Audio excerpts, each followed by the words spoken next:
Салимейцы, здравствуйте! Алтынсаринская сельская библиотека предлагает путешествие в святые места Казахстана. Святые места – это места, в которых происходит необычное энергетическое воздействие на человека и все живое. Пребывание в этих местах может помогать излечению человека. Мавзолей Арстан-баба-ата. Расположение: Атырарский район, Южно-Казахстанская область, 55 километров от Туркестана. Возле мавзолея находится колодец с очень соленой водой, который обладает исцеляющими свойствами. Миссия Арстан-баба заключалась в передаче аманата. Он вызвался выполнить завещание пророка и передать сладкий плод мусульманину Ахмеду, который родится через 400 лет. Мавзолей Айша-биби расположен в селе Айша-биби Жамбылского района Жамбылской области, 18 километров от города Тараз. Айша-биби символизирует возвышенную красоту вечной любви. Мавзолей Айша-биби – место, особо почитаемое бесплодными женщинами, которые просят даровать им детей и крепкую семью. Мавзолей Хаджа Ахмед Ясауи Ата.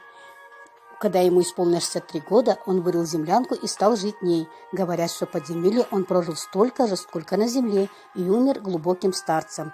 Мавзолей Ясауи называют второй Меккой. Среди паломников 3 поездки в Туркестан равняются малому хаджу в Мекку. Есть поговорки: в Медине Мухаммед, в Туркестане Хаджи Ахмед.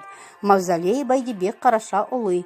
Байдибек Караша-Улы жил в окрестностях Восточного Каратау. Умер в нынешнем Алгабасском районе, похоронен на берегу реки Балабуген. В свое время он объединил кочевые племена, поднял на защиту земли и народа от вражеских нашествий. Он является исторической личностью, мудрым полководцем.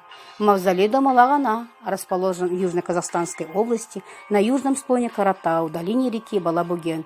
Она славилась своим незаурядным умом и мудростью, является символом материнства и добра.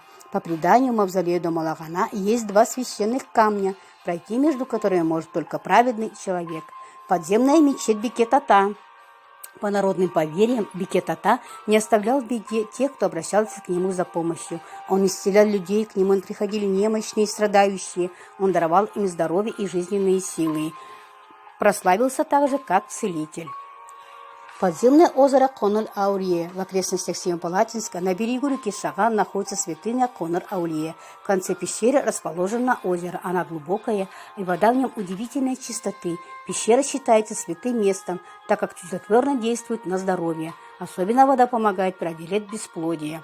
Пещера Ак-Мечеть. Подземная пещера Ак-Мечеть расположена в нескольких километрах от аула Киностебе, Байдибекского района Южно-Казахстанской области. Пещера в действительности огромная. Уникальным является также то, что там наверху нет ни одного дерева в радиусе многих километров, а пещера настоящий оазис.